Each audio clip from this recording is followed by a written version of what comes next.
Ghana, we now have freedom. Africa wants a freedom. Africa must be free. Oracles indicated that Kwame Nkrumah was a devil. Mr. President, there is a coup. I've never seen such an explosion of joy.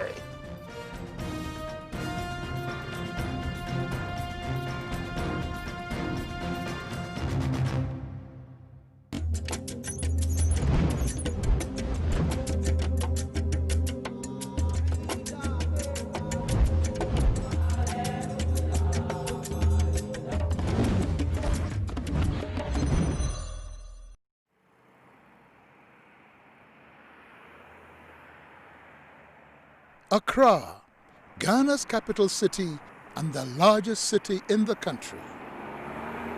The word Accra is believed to originate from the Akan word Nkran, meaning ants.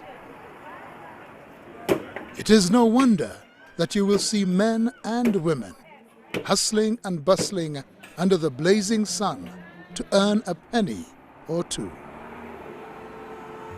In these very streets walked a great man, a man who led Ghana's liberation struggle. His name, Kwame Nkrumah.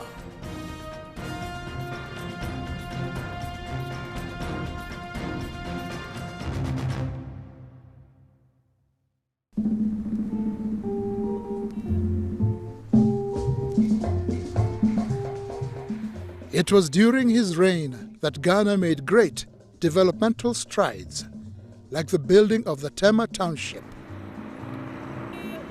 the Accra-Tema Motorway, Kwame Nkrumah University of Science and Technology, the Great Akosombo Dam, and of course, his key role in the formation of the Organization of African Union.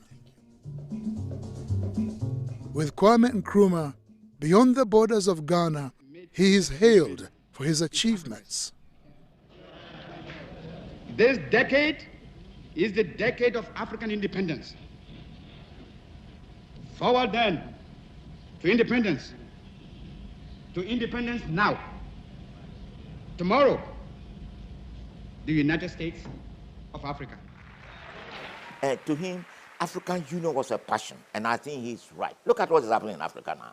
Congo, the richest country, what is there now? Warlords all over with this private enterprise from outside. They do what they like. I mean, and look at what is happening in all Africa.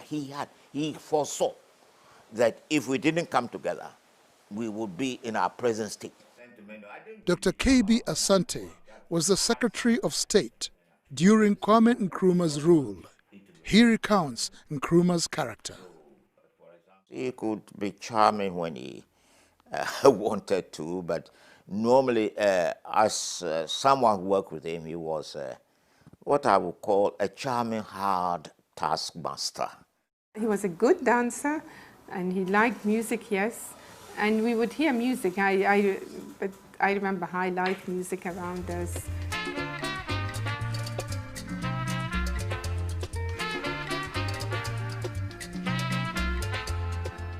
His smile was infectious. Perhaps you didn't hear what I said. That was the charm of Nkrumah, a man who was very committed to Africa. Nkrumah lived and died Africa. In September of 1909, in a village in the Gold Coast, as Ghana was called then before independence, a son was born.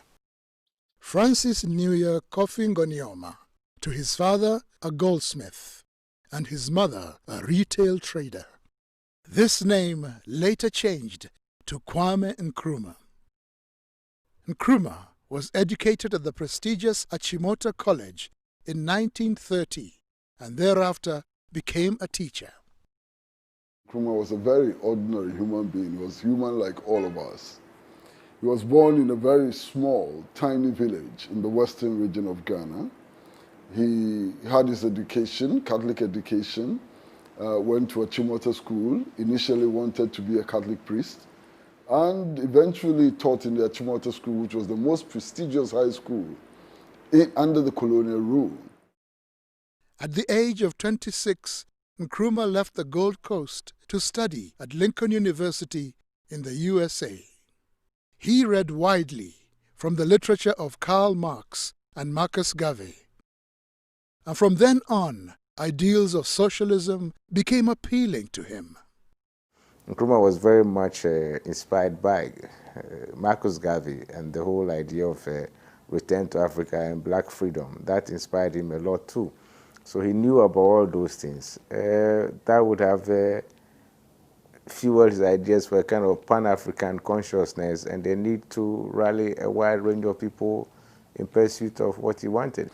In the United States of America, he came across, writings of George Padmore and co, who were in the Pan-African movement, W.E. Du Bois and all. And eventually in 1945, he linked up with them in Manchester, United Kingdom, where they organized the 5th Pan-African Congress. And they decided to accelerate the struggle for liberation of Africa. As men of thought and action, they exerted great influence on the young Nkrumah. His ideas for the unity of all Africans later came to be known as Pan-Africanism. In his book, I Speak of Freedom, Nkrumah wrote, "Divided we are weak. United, Africa could become one of the greatest forces for good in the world." After 12 years of being away from the colony, Nkrumah was invited to become the Secretary General of the first ever political party in the Gold Coast, the UGCC. Nkrumah and the founding members of the party were later known as the Big Six. 1948 was the year that saw the Gold Coast go through perennial unrest that resulted to boycotts and mass action. Goods that were brought in by Asian, Lebanese, and European traders were too expensive for the locals to afford. There was a boycott of British goods because people felt that the Association of West African Merchants, which included all the British and expatriate firms, had raised prices far beyond the capacity of Ghanaians. The colonial government blamed the leaders of the UGCC for stirring up trouble, and this led to the arrest of Dr. Nkrumah and the UGCC party members. They were imprisoned in James Fort and were charged with instigation, looting, and rioting. The imprisonment did not deter Nkrumah from his continued opposition against British rule. His arrest did not in any way dampen enthusiasm within the party that he had founded, largely because some of the activists remained outside the prison walls. 1951 was the year that saw the Gold Coasters voting for self-rule. By this time, Kwame Nkrumah had split from the UGCC to form his party, CPP. In 1951, the party that he formed out of the United Gold Coast Convention, which was the Convention People's Party, won a landslide victory in the general elections, and he became the leader of government business, or more or less the Prime Minister of the Gold Coast at the time. In the struggle of CPP, there is victory for us. CPP had a big following. The youth particularly believed in Kwame Nkrumah and his ideologies, and actively campaigned for his release. After the party's landslide victory, the pressure on the colonial government to free Nkrumah increased.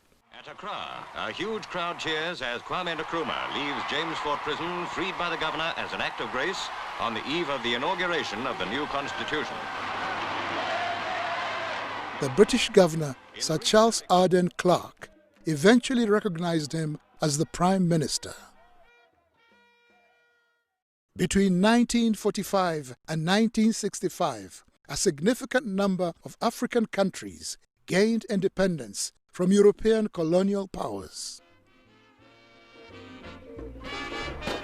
Ghana became the first African country south of the Sahara to gain independence on 6th March 1957. When the Gold Coast successfully get their independence officially, Ghana is the name. Ghana, we wish to proclaim. We will be. That we are going to see that we create our own African personality and identity. We dedicate ourselves not only in the struggle to emancipate all the territories in Africa. Our independence is meaningless unless it is linked up with total reflection of the African continent. Jerry Rawlings, a former head of state, remembers the mood of the time. We were playing football, and I could hear the siren, and everybody sort of stopped wherever they were, listening to the siren. But of course, I mean, not me. I was chasing after the ball, and I found I was the only one chasing after the ball while everybody was listening to the siren when I ran into a barbed wire. And that's the scar I have here, on that day. Those who have hats on, to take off your hats and let the band play our national anthem. And from now on, that national anthem is the national anthem of the Gogo to be played on all occasions.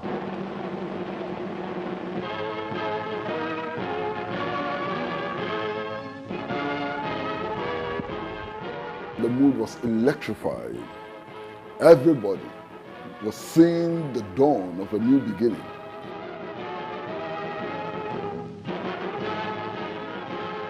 This was the day on which he said that the African was capable of governing himself. And he said that we as Africans should be allowed to make our own mistakes. That was an incredible day. Its freedom served as an inspiration to other African countries struggling against colonial rule, and as a result, Ghana occupied a central role in the fight against imperialists.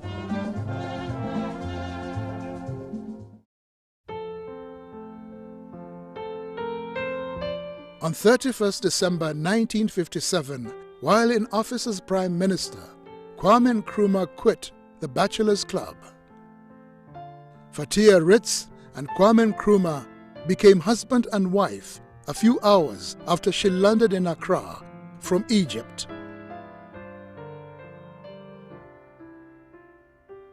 This was a marriage that baffled many. It was not understood why Kwame Nkrumah asked for a bride from Egypt. She did not speak English, and neither did Kwame speak Arabic. Mother was a young woman from a different culture. She left her family to come and her home base to come and live here.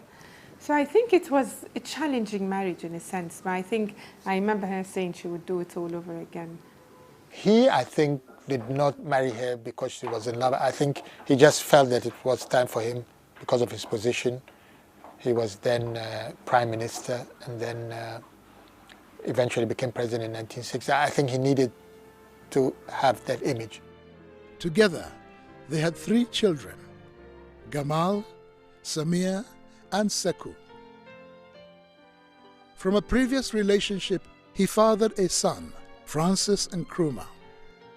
We had an ordinary childhood in the sense that our father, when he was at home, he was a very modest,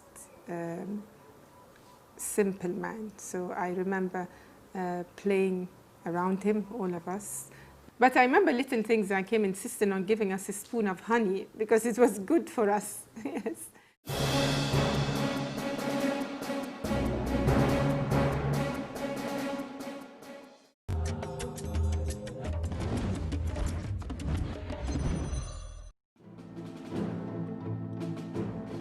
It wasn't long before that Kwame Nkrumah's regime started going through the mill. By declaring Ghana a one-party state, he was perceived as a dictator. So with a one-party system, everything became all Nkrumah, and that was wrong. But you see, that again is a total misunderstanding of African history. Almost all of the African states which broke away from the colonial yoke established one-party states. Do you think a one-party state is good for democracy? If it wasn't democracy, then they should have left us with their colonial masters. They did not force us. I waited one day when it was a good mood alone. Then I said, why do you want a one-party state? Then he said, you know, I've established so many industries and institutions, and I don't have enough competent people to man them. Many of the people who can do this are in the opposition. And that was why later I found the only way out was to have a one-party state, so we all belong. His predicament did not end there. He went ahead and implemented the Preventive Detention Act. This gave him power to detain anyone he deemed a threat without a trial. All his bills were passed through Parliament, even preventive detention bill. He didn't just get up and say, I, Kwame Nkrumah, from today, I'm having this law. No. He went through the process, went to Parliament, and Parliament passed the preventive detention bill. The elite in those days were against this dictatorial type of governance. And so the opposition to Kwame Nkrumah increased. How can the person who led us to struggle for the right to elect our own leaders become a dictator? The person who led us in struggle to assert our rights as human beings become a dictator. Strange logic, strange definitions. It was his own people, his own government that gave him away because he was becoming a nuisance. As Nkrumah walked in the gardens of Flagstaff House, which served as his residence, he was the target of a failed assassination attempt. One day he was walking from his office, from his house to his office, and the policeman opened fire on him. What was it to do with that policeman? Give him a bouquet of flowers and kiss him on the cheeks for attempting to assassinate him? I don't understand these noises about dictatorship.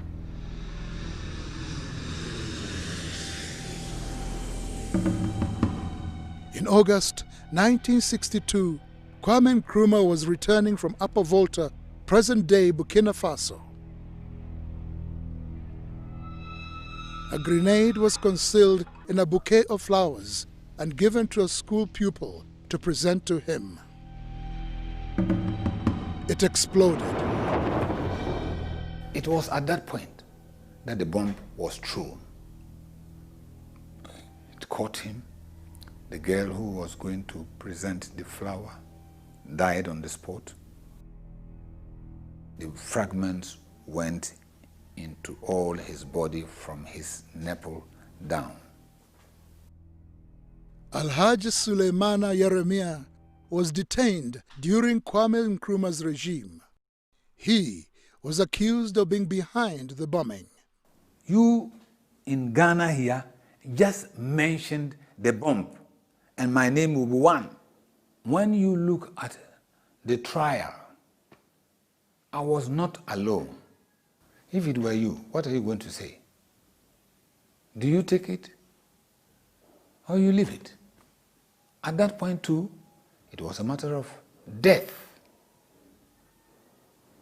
When you assign it to me, I would not accept it. But there is every indication that says that I was the one. Ghana's economic condition started to get bleak. Cocoa, its primary export, had started experiencing a decline in the world market. Unemployment was on the rise. The state enterprises that were established soon collapsed, and food prices increased. At one time, we had the highest per capita income in Africa. Ghana, for the first time, was rationing soup, milk, and other things that we were buying at the Accra Sports Stadium. That was not befitting of Ghana. Meanwhile, Nkrumah funded Guinea with £10 million from Ghana's coffers, making this the worst economic blunder of that time. Guinea had to be told that they have support. And all Africa should know that we are together, that we should help each other. So to me, it wasn't the amount of money, a symbolic gesture of great import. His efforts to rescue Guinea did not in any way repair his already damaged reputation with the people of Ghana. And what that meant was even the most trusted friend in his government could end up being a threat. We cannot, under any circumstances, allow imperialists and new colonialists to interlock with traitors in our midst to deflect us from the path of duty and progress. On the 21st of February 1966, President Kwame Nkrumah flew out of Accra on a plane bound for Hanoi, Vietnam. Ironically, he had gone on a peace mission, but in his own backyard, it was all but peaceful. 3 days later, on the morning of 24th February 1966, the self-proclaimed president for life, Osagyefo Kwame Nkrumah, was ousted in a military coup. The overthrow of Dr. Kwame Nkrumah. I'd never seen such an explosion of joy. We were in prison when we heard that Kwame Nkrumah was overthrown. Come and see in the prison. People were weeping because of joy. The prison was full. As for people who died there, you cannot count them. But they were weeping when they heard Kwame Nkrumah was overthrown. Oh, we remember the whole day, the whole event. As I said, I was a little over 5, so mercifully, our father was not in town. He was out of the country. And we woke up at the sound of gunshots. Because of my age, I wasn't aware of what was going on. But she said I was then asking the soldiers who used to guard the presidential palace, that's Flagstaff House, why they were not saluting me on that morning. Because I was not aware of what was going on, that they were overthrowing Nkrumah. I remember Mother, the first thing she did, 2 things she did, in fact. One, she told us to pray. And we prayed. Remember, we knelt down and praying. When we finished, she said, okay, now even if they fire at you, nothing will happen to you. Ghana is passing through a revolutionary period. The Americans did not like Nkrumah because of the regime he was trying to implant in Ghana, which may encourage other African states to do the same, and also because of the help he was giving to African countries to be that independent. I used to hear KB Asante talk about the CIA. Of course, it was not like the CIA just came and jumped in. No. So it didn't matter where the support came from. From the CPP, they were prepared to grab it. In Ghana, we have a proverb or a saying that when the bird stays too long on the tree, it invites a stone. He went into exile in Guinea, where his friend and liberation comrade, Sékou Touré, gave him refuge and made him co-president.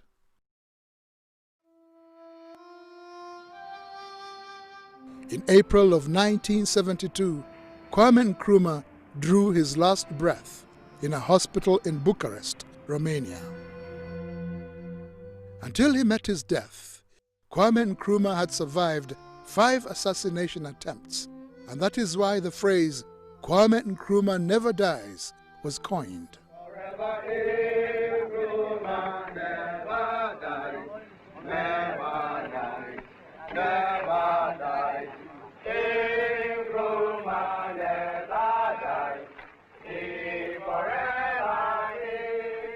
Earlier in the day, we were told that our father would be coming home. Yes, and of course we were excited. And we all dressed in our finest clothes. Yes, and you're right, yes, I remember our mother looking particularly good in her chiffon dress. And by the end of the day, an envoy came with this unbelievable news that our father had passed on.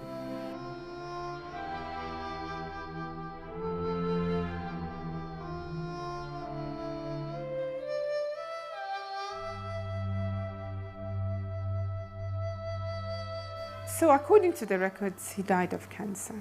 But a few people who were close to him in Guinea are also saying that he could have been poisoned.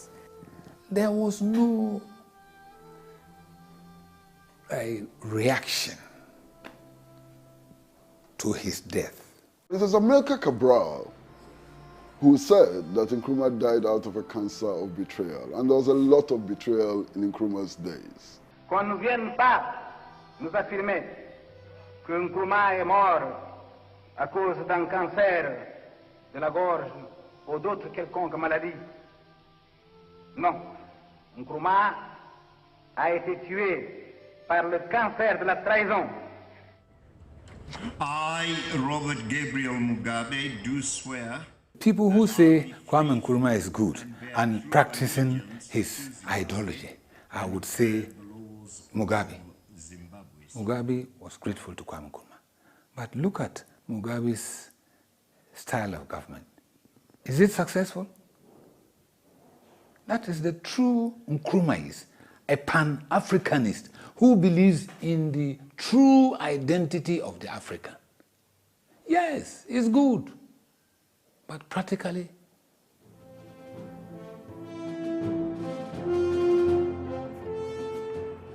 Kwame Nkrumah went down the books of history as the firebrand in Africa's liberation struggle.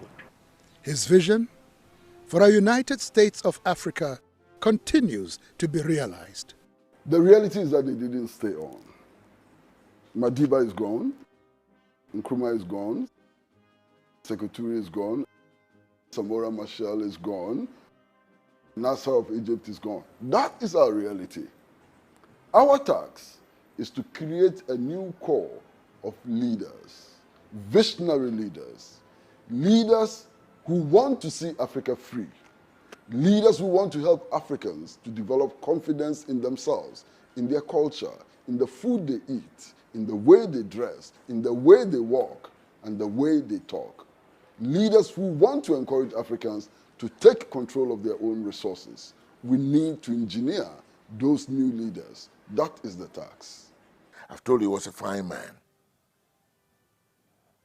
Nkrumah was dedicated to politics. He loved the nation. He loved Africa. In marriage, he married Africa. He lived and died politics.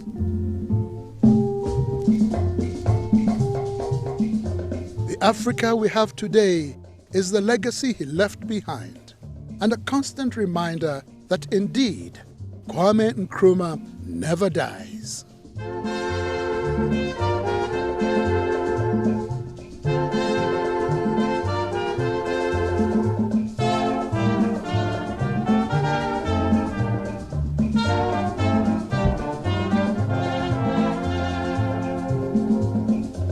Ghana, we now have freedom. Ghana, land of freedom. Toils of the brave and the sweat of their labors. Toils of the brave which have brought results.